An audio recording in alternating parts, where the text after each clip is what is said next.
Começa agora o programa O que diz Kardec. Este programa tem o objetivo de levar a você as informações contidas na codificação espírita.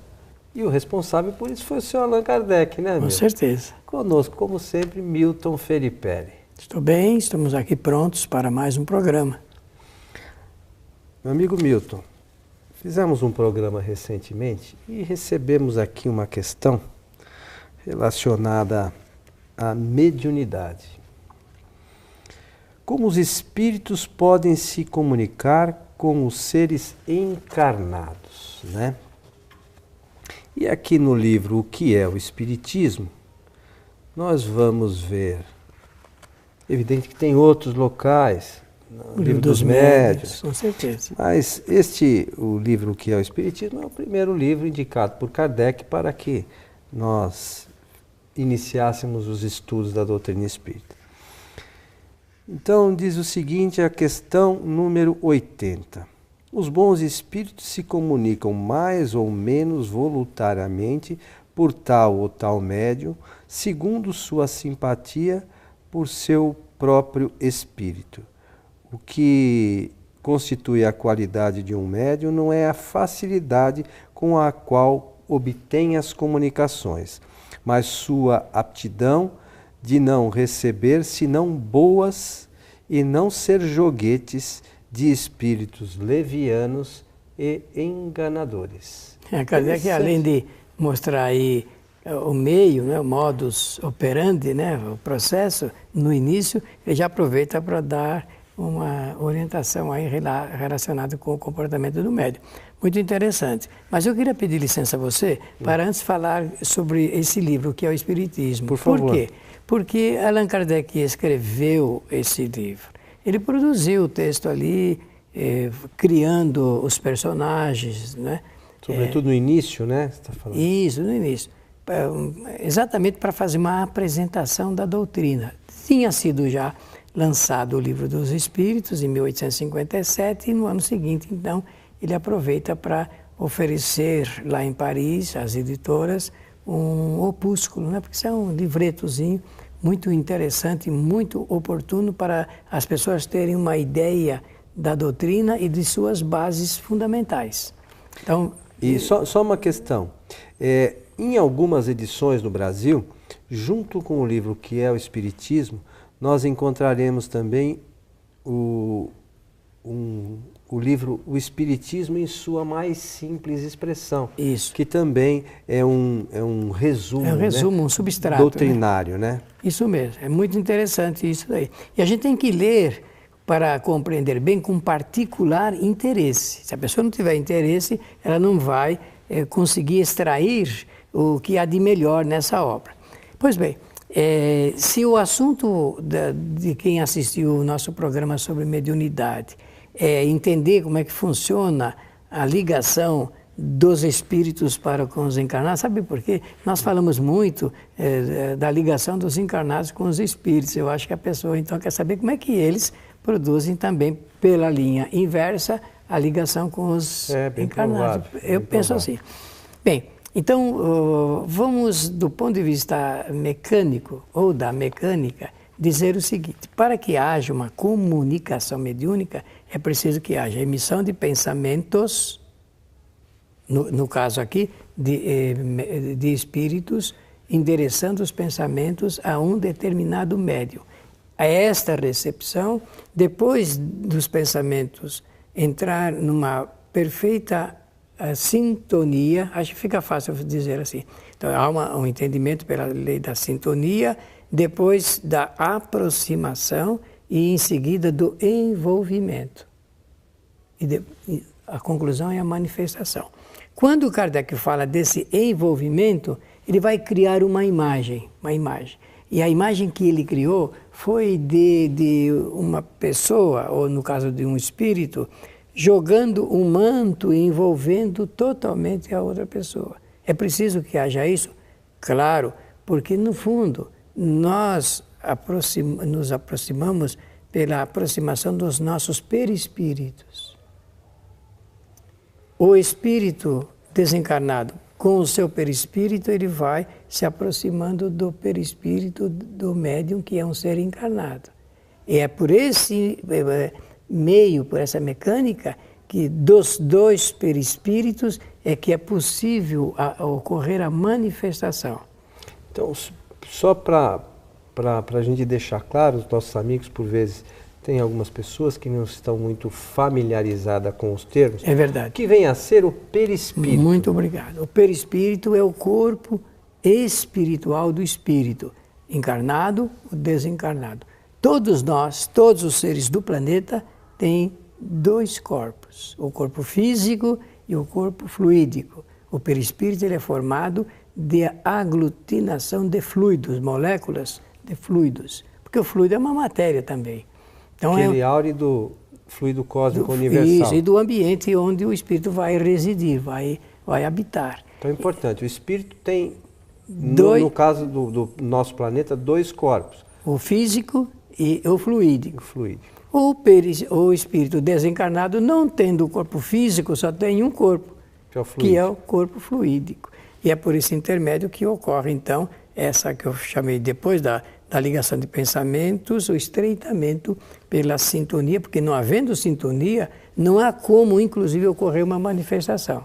Mas só uma questão, esse corpo fluídico não tem órgão, ele é só fluido. É só fluido, claro. Não existe órgão, qualquer coisa do gênero, não tem nada, nenhuma relação com o corpo físico. Nem pode respirar o ar, porque não tendo o complexo de respiração. Não tem... Não fala como nós falamos, porque não é tudo pelo pensamento. Reverberação da voz, do som, né, da voz. Só o pensamento, se liga com o pensamento. Por isso que eu citei que o espírito emite o pensamento, aceita o pensamento, então começa esse processo de sintonia, aproximação, envolvimento, manifestação. Estou lembrando aqui, se eu estiver errado, por favor, você me corrige. Para quem quiser entender um pouco sobre essas sensações do espírito, leia a questão 257 do Livro dos Espíritos, né? Mesmo. Que fala dessas questões das sensações. É uma teoria doutrinária apresentada por Kardec, que eu nem sei por que ele chamou... ele chamou de ensaio teórico, mas com base na observação, né? Com base... ele diz que ele acompanhou milhares de espíritos. Portanto, não é um espírito, no caso Allan Kardec, escrevendo, levantando uma teoria, uma suposição, uma especulação. Não, pela observação que ele acompanhou através de milhares de espíritos. Se eu não me engano, seria a leitura interessante, claro que do Livro dos Espíritos na íntegra, né, o estudo, mas para quem quer se atentar a esses detalhes, se eu não me engano, é a partir da pergunta 247 que ele vem abordando algumas questões e que resulta depois nessa 257. apresentação. Isso mesmo, exatamente isso daí. Desculpe a interrupção. Não, é excelente. A pessoa precisa conhecer para ela fundamentar o seu raciocínio em algo lógico, porque senão fica apenas sob a mercê do que espíritos, do ponto de vista individual, escreve sobre a matéria. Mas voltando à questão desta ligação dos espíritos pelo perispírito. Que então pensar sempre assim, um espírito para poder se comunicar com o médium, ele emite pensamentos. E pensamentos, hoje a própria ciência está aceitando a teoria das ondas eletromagnéticas, de forma que não ficará difícil a gente entender que o pensamento, ele realmente... está sendo utilizado para experiências fantásticas usando chips no corpo físico, para que através do pensamento o indivíduo que sofra de doenças, de atrofias e a paraplegia, ele consiga movimentar equipamentos como a cadeira e tudo mais, né? Hoje se faz essas experiências. Então veja a força do pensamento. Então, mas é só uma questão que também é importante para a gente deixar claro aqui. Quem pensa é o espírito. Com certeza. O espírito, ele é detentor de ferramentas de trabalho para a sua evolução. Ele é detentor de qualidades, detentor de atributos essenciais para a sua evolução. Esses atributos são a inteligência, a vontade e o pensamento. Portanto, o pensamento é um desses 3 atributos essenciais. É só um detalhe aqui que eu queria para os nossos amigos verem. Que está relacionado a essa questão do pensamento. Onde é a sede da alma? Né? Que é o espírito, a alma é o corpo com o perispírito, né? O espírito e o perispírito, é isso? Sim. O Kardec usa o termo alma quando o espírito está encarnado. Né? Isso. Tá. Então, só para a gente entender. A alma não está, como se acredita geralmente, localizado em uma parte do corpo. Ou seja, o espírito em si não está localizado em uma parte do corpo.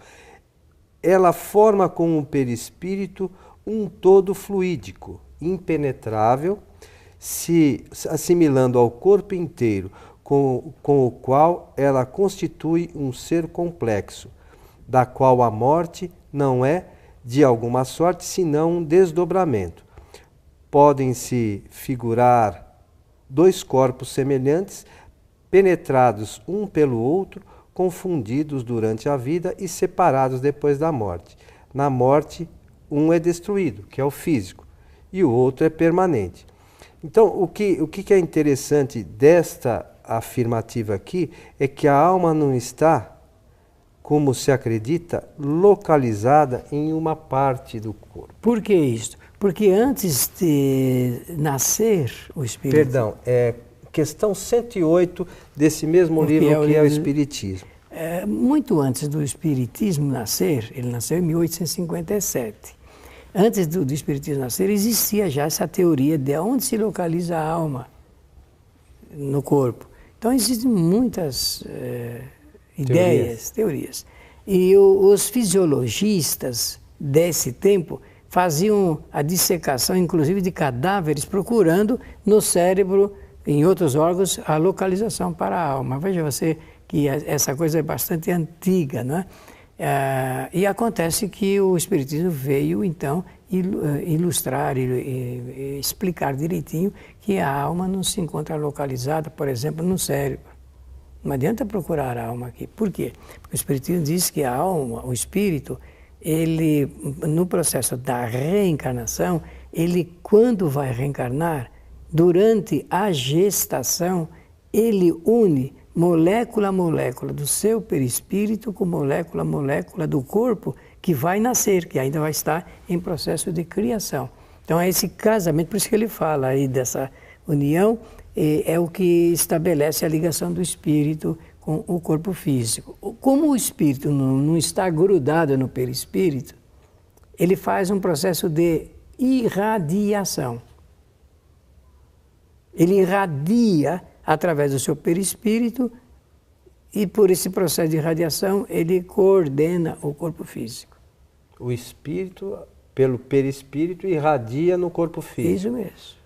Então, tudo aquilo que a gente acha que nós estamos pensando é o espírito que pensa, não é o corpo físico que pensa. O corpo não pensa nada. Quando a gente diz assim, olha, eu estou com o meu pé doendo, claro que não é o pé que dói, mas é um processo de telegrafia, não é isso? E hoje a ciência mostra muito bem isso, que chega no cérebro e como o espírito está ligado inteiramente através do perispírito, fica fácil ele obter registro dessa sensação de dor. E é rápido isso, não é? É bem rápido, né? É muito rápido. Tanto que quando a gente dá uma martelada no dedo, no mesmo instante que o martelo bate no dedo, o espírito sente a dor. Ela reflete. Enfim, voltando novamente, interromper de novo, essa questão da ligação do perispírito. Então, o perispírito ele é composto de moléculas, sendo matéria fluídicas, eu posso usar essa expressão, e o espírito ele usa de propriedades que o perispírito tem. Essas propriedades são de expansão, expansibilidade, de retrabilidade, ele se encolhe. O espírito, com o pensamento, ele pode reduzir o perispírito a um tamanho milimétrico, digamos assim. A outra propriedade é de conformação ao ambiente e de penetrabilidade. Por ser as cadeias moleculares do perispírito, um tipo de matéria sutil, pode interpenetrar na matéria. Por exemplo, com o perispírito, o corpo não tem essa propriedade, mas meu perispírito eu posso conduzi-lo e atravessar esta parede. Só para efeito de ilustração para nós e para os nossos amigos.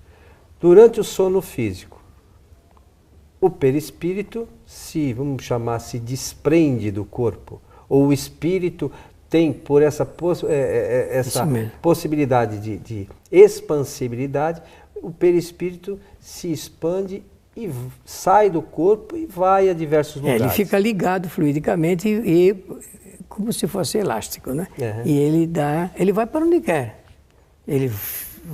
Não existe distância, porque é cadeia molecular, conforme nós estamos falando aqui. O gás de cozinha, ele tem essa propriedade também de expansibilidade, só que ele não atravessa a matéria sólida, ele fica conformado, mas se abrir uma porta, essa cadeia ela vai se estendendo. Já o perispírito tem essa possibilidade de atravessar também a matéria não causa nenhum impedimento. E quando você falou da conformação, da distância, o espírito está onde está seu pensamento, não é isso? Se ele quiser, por exemplo, vamos imaginar, durante o sono físico, nós vamos para o Japão, que é o outro lado do planeta, né? Nós podemos ir sem problema. O perispírito, né? Nesse momento, fazendo essa reflexão, Kardec, então, sutilmente faz essa pergunta. Então, eu posso concluir que o espírito é o pensamento? Resposta, não, porque o pensamento é um dos atributos essenciais do espírito. Olha que coisa importante.